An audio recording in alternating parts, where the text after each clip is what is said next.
आता जी पूर्व हरप्पा कल्चर आहे, म्हणजे अर्ली हरप्पा जे आपण बघितलं 3300 ते 2600 बिफोर कॉमन एरा किंवा इसवी सन पूर्व याच्यामध्ये, तर त्याच्यामध्ये आपल्याला मेहरगड ही एक प्रॉमिनंट, म्हणजे मेहरगड हीच एक महत्त्वाची साईट मिळते आणि मेहरगडची केस स्टडी आपण आधी पण बघितलेली आहे. तर तिकडचेच लोक हे पुढे कंटिन्यू होतात आणि हरप्पा संस्कृतीच्या प्रारंभिक युगाच्या खुणा ह्या फ्रँकोइस जेरिगो आणि रिचर्ड मेडो यांनी उत्खनन केलेले आहे. ठीक आहे, यांची नावं नाही विचारणार, फक्त एक माहिती असायला पाहिजे म्हणून.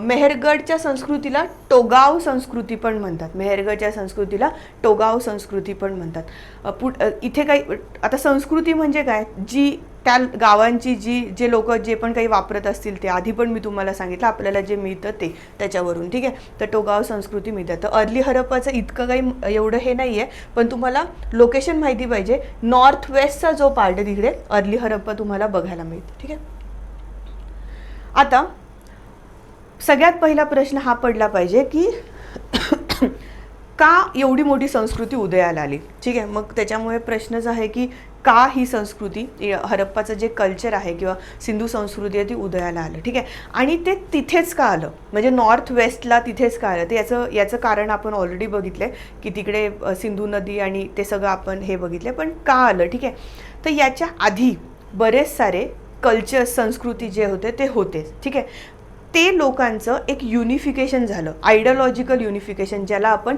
समविचार, त्यावेळेसचे समविचार, म्हणजे त्यांनी ट्रेड चालू केला, म्हणजेच व्यापार चालू केला, देवाणघेवाण चालू केली, एकत्र राहणं चालू केलं आणि त्याच्यामुळे एकमेकांच्या वैशिष्ट्यांनी एकमेकांना हातभार लागला आणि इतकी मोठी संस्कृती उदयाला आली. ठीक आहे, तर सगळ्यात पहिलं जे कारण तुम्हाला इथे म्हणायचं आहे तर ते म्हणजे आहे वैचारिक एकीकरण झालं. आणि ऑफकोर्स तिकडे त्यावेळेस बरेच सारे छोटे छोटे कल्चर पण होते, म्हणजे संस्कृती पण होत्या ताम्रपाषाण युगातल्या.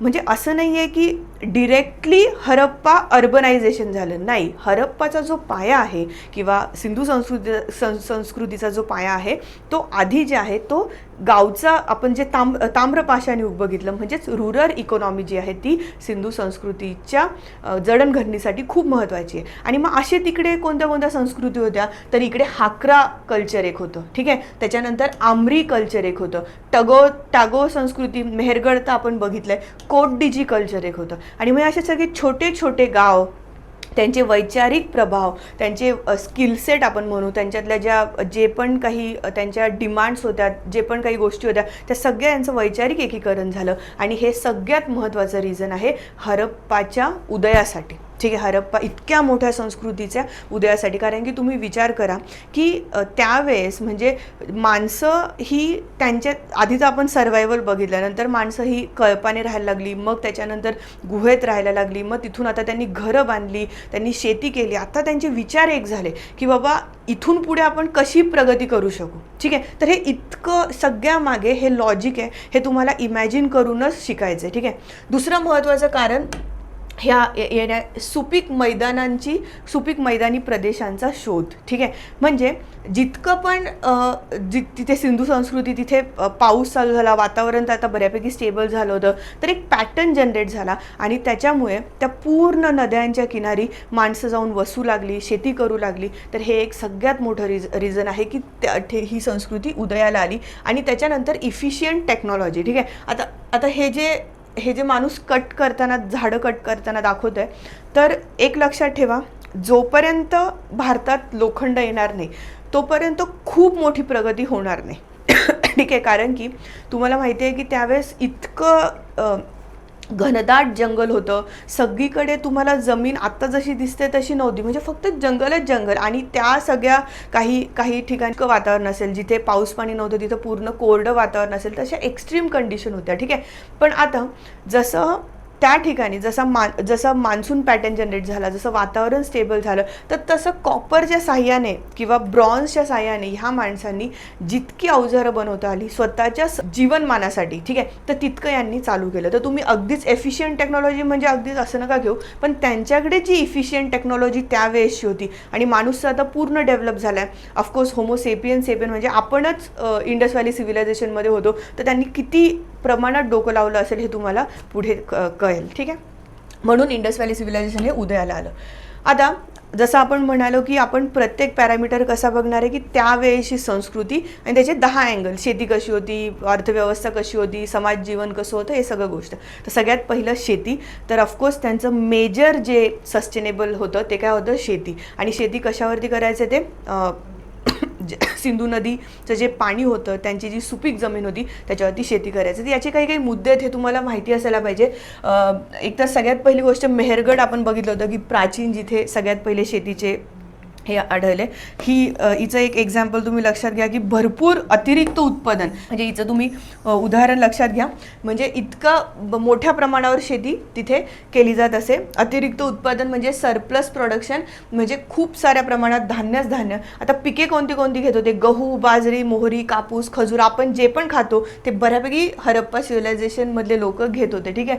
तांदूळ, मटार, गहू, बार्ली, मसूर, हरभरा, तीळ आणि विविध प्रकारची धान्य ही हरप्पामध्ये मिळतात. ठीक आहे. आता तुम्हाला प्रश्न पडला असेल आपल्याला कसं कळालं, तर हेच कार्बन डेटिंग आपण जे म्हणतो, किंवा एखादी साईट जेव्हा सापडते तर त्याच्यामध्ये धान्याचे अवशेष किंवा काही ना काहीतरी मिळतं, आणि म्हणून आपल्याला हे सगळं क्लिअर झालेलं आहे. ठीक आहे. आता कापसाचे उत्पादन करणारे सर्वात जुने लोक म्हणजे इंडस व्हॅली सिव्हिलायझेशन. आधी पण आपण बघितलं कापूस होता, पण कापसाचं खूप मोठ्या प्रमाणात उत्पादन, आणि याच्यामध्ये सिंधन बाईक म्हणजे इतकं कापूस हे करायचे की यांना इंडस व्हॅली सिंधू संस्कृतीच्या लोकांना सिंधन हे ग्रीक लोक म्हणायचे. आता हे लोक कोण होते, तर यांची पण एक संस्कृती होती. अशा 5-6 संस्कृती त्या नदीच्या किनारी जगामध्ये चालू होत्या, पण सगळ्यात प्रगत जर कोणी असेल तर ती इंडस व्हॅली सिव्हिलायझेशन होतं. ठीक आहे. दुबार पीक पद्धत होती, म्हणजे मल्टिपल क्रॉपिंग केलं जायचं, म्हणजे एका वर्षामध्ये 2-2 पिकं काढली जायची. त्यांना सगळं टेक्नॉलॉजी अवजत झालेली होती. ठीक आहे. फ्लड ॲग्रिकल्चर, पुराच्या पाण्यात शेती. आता ही एक कॉन्सेप्ट आहे, ही आपण एकदा बघू की फ्लड ॲग्रिकल्चर काय प्रकारे, आणि अजून पण तो काही ठिकाणी होतो. ठीक आहे. म्हणजे आता सपोज ही सिंधू नदी आहे. ठीक आहे. एक मिनटं, ओके, आपण याच्यावरती घेऊ. ठीक आहे. आता ही सिंधू नदी आहे. ठीक आहे. आता पावसाळ्यामध्ये तुम्हाला माहिती आहे सगळ्या नद्यांना पूर येतो, तर लोक शेती करतात का नाही. आता याच्यात पण पावसाळ्यात खूप जास्त पूर यायचा. हां, आणि सिंधू नदीचा जर कोर्स म्हणजे जी तिची जी लेवल असेल पाण्याची ती एवढी असेल तर ती पूर्ण इकडे येऊन जायची. ठीक आहे. पूर्ण. ठीक आहे. आता जेव्हा पाऊस ओसरेल म्हणजे परत काय व्हायचं की परत हे पाणी इकडे जायचं. हां, म्हणून ही जी सुपीक जमीन जी पाण्यामुळे चालू होती त्या मधल्या पिरियडमध्ये ही लोक इथे पिकं घेत होती. याला म्हणतात फ्लड ॲग्रिकल्चर. आणि जे खूप सिस्टमॅटिक, असं नाही की तुम्ही किती पीक आणि खूप नदीकाठी घ्याल जेणेकरून तुमच्या पिकाचं नुकसान होईल. ते तितके प्रगत होते की त्यांनी परफेक्ट पद्धतीने सिंधू नदीच्या पाण्याचा उपयोग केला. असंही नाही, आपण पुढे त्यांची सिंचन व्यवस्था पण बघणार आहे, तो एक वेगळा टॉपिक आहे की त्यांनी किती प्रकारचे ॲग्रिकल्चरमध्ये किती प्रकारच्या सिंचन व्यवस्था फॉलो केल्या. ठीक आहे. तर हा एक विषय आहे इथे. ओके. आता अशा पद्धतीने त्यांचं ॲग्रिकल्चर बघितलं. लोकेशन तुम्हाला माहिती आहे, काय काय त्याच्यात मिळालं हे सगळं तुम्हाला माहिती आहे. पाळीव प्राणी ऑफकोर्स होते का, होते. पाळीव प्राणी तर आपण किती आधीपासून बघतोय, तर यांच्याकडे होते. आपल्याला कशावरून कळतं, तर हे त्यांचे सील्स हे आता पण आपल्याला मिळतात. हे ओरिजिनल फोटो आहेत, जसेच्या तसे मिळतात. हे काय आहे हे पुढच्या स्लाईडमध्ये तुम्हाला कळेल. याच्यामध्ये तुम्हाला असा एक वेगळाच ॲनिमल दिसतोय, पण तो घोडा नाही आहे. इथे तुम्हाला हम्प्ड बुल दिसतोय, म्हणजे झेबू याला म्हणायचे. असा खूप मोठं ज्याचं पाठ होती त्याचा असा बैल होता, एकदम पॉवरफुल. आणि त्या बैलाच्या साह्याने लोक नांगरणी करायचे, प्रवास करायचे. यांच्याकडे बैलगाडी होती. तर तुम्ही विचार करा की किती प्रगत होते, आणि त्यावेळेसचे ॲनिमल्स पण किती जास्त असे स्ट्रॉंग होते. ठीक आहे. एलिफंट इथे तुम्हाला मिळतो, एलिफंटचं सील तुम्हाला इथे दिसत असेल, एलिफंट तुम्हाला इथे मिळतो. ठीक आहे. आता याच्यामध्ये आपल्याला जे परीक्षेच्या पॉईंटला इम्पॉर्टंट आहे ते सगळ्यात पहिली गोष्ट माहितीच असायला पाहिजे, ते म्हणजे घोडा हरप्पा संस्कृतीमध्ये नव्हता. असला तरी आपल्याला अवशेष सापडले नाही. एक कोणती तरी साईट आहे तिथे आपल्याला अवशेष सापडतात, पण घोडा ह्या प्राण्याच्या बद्दल संशय आहे, आणि याच्यावरती क्वेश्चन पण MPSCने विचारलं, आपण बघू पुढच्या याच्यामध्ये. दुसरी गोष्ट तुम्हाला विचारतील की झेबू हे बऱ्यापैकी हरप्पा संस्कृतीमध्ये उच्चारण्यात आलेलं आहे. हे काय आहे, हा कसला प्रकार आहे, तर हा प्राण्याचा प्रकार आहे, हा बैल आहे. ठीक आहे. आणि हम्प्ड बुल खूप मोठं पाठीवरचं हाड असणारा हा बैल आहे, एकदम पॉवरफुल बैल आहे. तुम्हाला ह्या सीलवरून कळत असेल त्याची जी आया म्हणतात त्याला, ती केवढी म्हणजे इकडे प्राण्यांना जी म्हटली जाते तर ती केवढी मोठी आहे. आणि हा पाठीवरती त्यांचं हम्प बुल आणि एकदम पॉवरफुल शिंग. ठीक आहे, तर झेबू कॅटल तुम्हाला लक्षात ठेवायचं, म्हणजे झेबू प्राणी काय आहे. ठीक आहे, घोडा आपण बघितलं.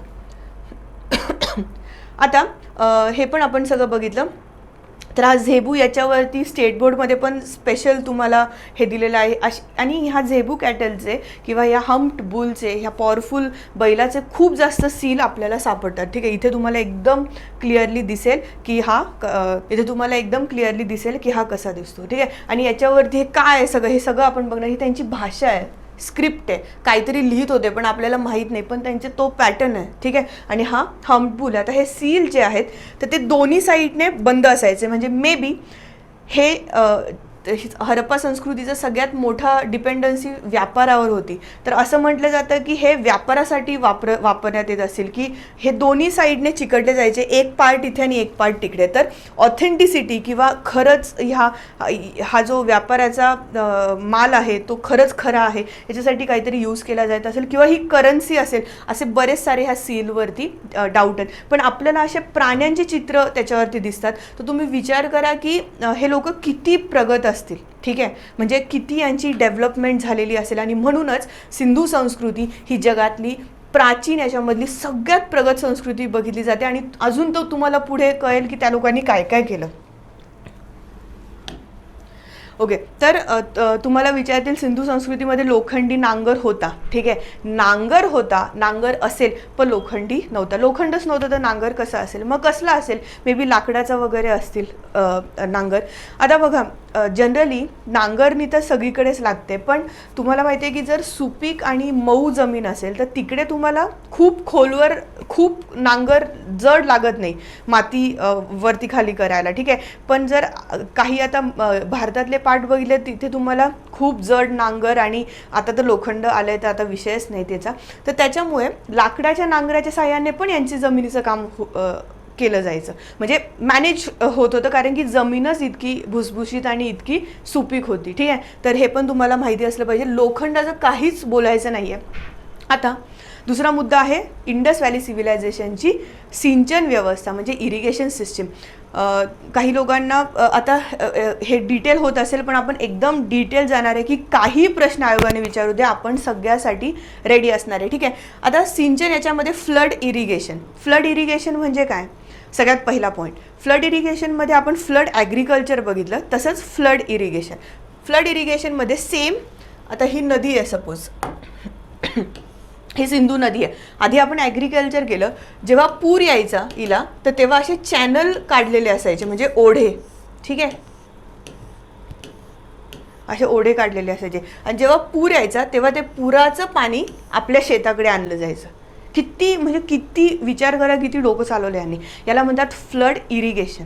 पुराच्या पाण्यात शेती करणं म्हणजे फ्लड ॲग्रिकल्चर. ठीक आहे, आणि पुराच्या पाण्याचा वापर हा शेतीसाठी करणं, हा सिंचन व्यवस्थेचा पार्ट आहे, याला तुम्ही म्हणणार फ्लड इरिगेशन. ठीक आहे, आता फ्लड इरिगेशन आपण बघितलं. ही थोडी डायग्रॅम तुम्ही याच्यात लक्षात घ्या. 700च्या वरती विहिरी ह्या हरप्पा संस्कृतीमध्ये मिळतात. तर तुम्ही विचार करा, वेल म्हणजे विहिरींचा वापर पण इरिगेशनसाठी, पाण्यासाठी तिथे होत होता. ठीक आहे, आता एक कॉन्सन्ट्रिक सर्कल इरिगेशन. आता ही काय पद्धत आहे की धोलावीरा म्हणून एक साईट आहे, याच्यावरती UPSCने 2021ला प्रश्न विचारला की अशी कोणती साईट आहे की जिथे तुम्हाला सिंचन व्यवस्थेचा जगातील सगळ्यात सर्वोत्तम नमुना मिळतो. तर ती म्हणजे धोलावीरा साईट आहे. तर आपण बघूयात त्याच्यात काय सांगितलं. तर कॉन्सन्ट्रिक सर्कल म्हणजे वर्तुळाकार सिंचन तुम्ही याला म्हणू शकता. याच्यात काय आहे की एक नदीपात्राचं पाणी हे एकदम फिरून शेतीमध्ये पुरवलं जातं खूप लांबपर्यंत.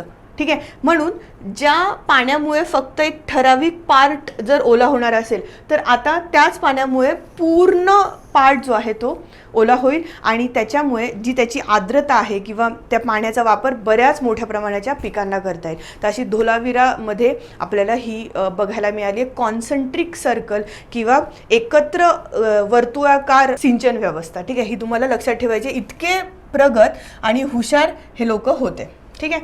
कालवा सिंचन, आता एक गोष्ट अशी आहे की तुम्ही कॅनल इरिगेशन म्हणजे कालवा सिंचन हे आपण एका जुन्या NCERT मध्ये लिहिलं होतं की प्रेझेंट नव्हतं, ठीक आहे. पण जर लॉजिकली तुम्ही कालवे बघाल तर कालवा माणूस कशातूनही काढू शकतो, पण जे सिमेंट काँक्रीटचे बांधकाम करून आलेले लांब लांबपर्यंतचे कालवे आहेत हे इथे दिसत नाही. पण हे जे छोटे छोटे आहेत म्हणजे नदीच्या पात्रापासून काही ठराविक शेतीपर्यंत आले तर हे सगळं आपल्याला इंडस व्हॅली सिव्हिलायझेशनमध्ये दिसतं. पण खूप लांबपर्यंत किलोमीटर्सपर्यंत आता जे आपण कॅनल आता जे म्हणतो जे किलोमीटर्सपर्यंत आहेत तसं आपल्याला इंडस व्हॅलीमध्ये दिसत नाही. पण छोटे छोटे कालवे वगैरे इंडस व्हॅली सिव्हिलायझेशनमध्ये खूप मोठ्या प्रमाणामध्ये दिसतात, ठीक आहे. आणि अशा पद्धतीने आपण बघितलं, हां इथे विहिरी तुम्हाला दिसतील. ह्या विहिरी आहेत, 700च्या वरती विहिरी आपल्याला पूर्ण सिंधू संस्कृतीत सापडल्यात. फ्लड इरिगेशन बघितलं, अशा पद्धतीने सिंचन व्यवस्था काय होती हे पण आपण तिथे बघितलं.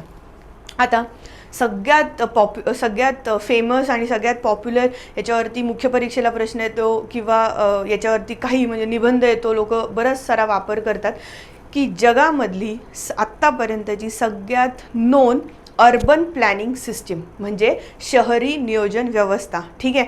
तर बरेच सारे लोक निबंधाची सुरुवात करताना याचं उदाहरण देतात की त्यावेळेची लोक स्वच्छतेच्या मानात तुमच्या प्लॅन्ड सिटीमध्ये म्हणजे नियोजन करून पूर्ण घरं एक अख्खं शहर त्यांनी बसवलं, ठीक आहे. ते थोडंसं इमेज तुम्ही इथे बघून घ्या, अशा पद्धतीची त्यांची घरं होती. आता मातीची घरं आहेत काही बघून घ्या पूर्ण, ओके. मातीची घरं आहेत काही नाही, विटांची घरं आहेत, ठीक आहे. आणि ते पण साध्या नाही, पक्क्या विटांची घरं आहेत. बर्न्ड ब्रिक आपण ज्याला म्हणतो, विटा भाजून विटा तयार करून बनवलेली घरं आहेत. आणि याच्यातला एक सगळ्यात गमतीदार फॅक्ट अशी आहे की सेम मेजरमेंटच्या विटा आपण आता पण वापरतो. आणि इंग्लिश बॉन्ड पद्धत ज्याला असं म्हणतात, 2 आडव्या विटा 2 उभ्या विटा एकमेकांवर ठेवून, तर ती पण आपण आताही वापरतो, ठीक आहे. तर इतकं प्रगत हे हरप्पा संस्कृती किंवा इंडस व्हॅली सिव्हिलायझेशन होतं, अशी त्यांची घरं होती, ठीक आहे. याचे काही पॉईंट्स आपण बघूया आता घरांबद्दल. तर प्रत्येक शहर हे भव्य भिंत आणि गेटवेने कव्हर केलं होतं. का बरं केलं असेल? कारण की सुरक्षेसाठी. तर सिक्युरिटीला महत्त्व होतं का? डेफिनेटली होतं. सुरक्षेला हरप्पा संस्कृतीमध्ये सगळ्यात जास्त महत्त्व होतं. म्हणून जी मोठी शहरं आहेत त्याच्या मागे त्यांच्या आजूबाजूला तुम्हाला पूर्ण एक सुरक्षा भिंत आणि खूप मोठा गेटवे तुम्हाला दिसतो. अत्याधुनिक आणि तंत्रज्ञानाचा वापर केलेली घरं दिसतात, म्हणजे काहीतरी टेक्नॉलॉजी लावून ही घरं बनवलेली आहेत हे आपल्याला तिथे दिसतं. त्यानंतर स्वच्छतेला महत्त्व म्हणजे क्लीन आणि नीट. ड्रेनेज सिस्टीम तर आपण बघणारच आहे, पण स्वच्छतेला इंडस व्हॅली सिव्हिलायझेशनमध्ये महत्त्व तुम्हाला दिसतं. त्याच्यानंतर शहरी नियोजन तर दिसतं. आणि ग्रीड पॅटर्न म्हणजे काय? एकमेकांना काटकोनात छेदणारी घरं, म्हणजे असा मेन रस्ता चौकोनात एकमेकांना छेदेल आणि त्या प्रत्येक रस्त्याला पॅरलल अशा ग्रीड पॅटर्नमध्ये घरं आहे. म्हणजे प्रत्येक घर हे मुख्य रस्त्यापर्यंत कमीत कमी अंतरामध्ये तुम्हाला दिसतं, ठीक आहे. तर इतकं प्लॅनिंग ह्या लोकांचं होतं. आणि दुसरी सगळ्यात महत्त्वाची गोष्ट लक्षात ठेवायची आहे, सिंगल स्टोरी म्हणजे फक्त एक मजली घर असं नव्हतं, फक्त तळमजली घर असं नव्हतं, तर 3-3 मजली घरं पण हरप्पामध्ये आपल्याला दिसलेली आहेत, ठीक आहे. तर हे खूप महत्त्वाचं आहे, तर हे तुम्ही लक्षात ठेवा. त्यानंतर आहे इंग्लिश बॉन्ड पद्धत. जसं मी तुम्हाला म्हणाले अजूनही आपल्याकडे यूज करतात की 2 विटा उभ्या ठेवून आडव्या ठेवून एक ठराविक पद्धतीने त्याचं कन्स्ट्रक्शन. तर अशा पद्धतीने इंडस व्हॅली सिव्हिलायझेशनमध्ये घरं आपण बघितली. तर ही जी घरं आहेत असं नाही की ती सगळ्या ठिकाणी तुम्हाला भेटतात, म्हणजे विटांच्या एवढ्या मोठ्या मोठ्या याची सेटलमेंट ही काही प्रमुख शहरं आहेत ज्याला आपण सिंधू संस्कृतीतली प्रमुख शहरं म्हणू. हे कुठे कुठे दिसतात? तर ऑफकोर्स हरप्पामध्ये आपल्याला दिसतं, मोहेंजोदरोला दिसतं. जे आपण इम्पॉर्टंट साईट बघितल्यात त्याच आहेत सगळ्या. धोलावीरा, लोथल, सुरकोतडा, कालीबंगन, बनवली आणि राखीगडी ह्या साईटला मी बोल्ड याच्यासाठी केलं आहे कारण की ही आत्तातली भारतातली सगळ्यात महत्त्वाची साईट आहे. ह्याच्यावरती मी तुम्हाला आधी पण सांगितलं की राखीगडीला खूप मोठ्या प्रमाणात उत्खनन चालू आहे. पुण्याचे वसंत शिंदे जे आहे, डॉक्टर वसंत शिंदे, ते तिथे उत्खननामध्ये पार्ट त्यांनी घेतलेला आहे. आणि मागच्या 1.5 वर्षापूर्वी राखीगडीतून खूप महत्त्वाचं सत्य बाहेर आलं. तर ते काय आहे ते आपण जेव्हा आर्यन्स येतील तेव्हा आपण हे सगळं बघूया, ठीक आहे.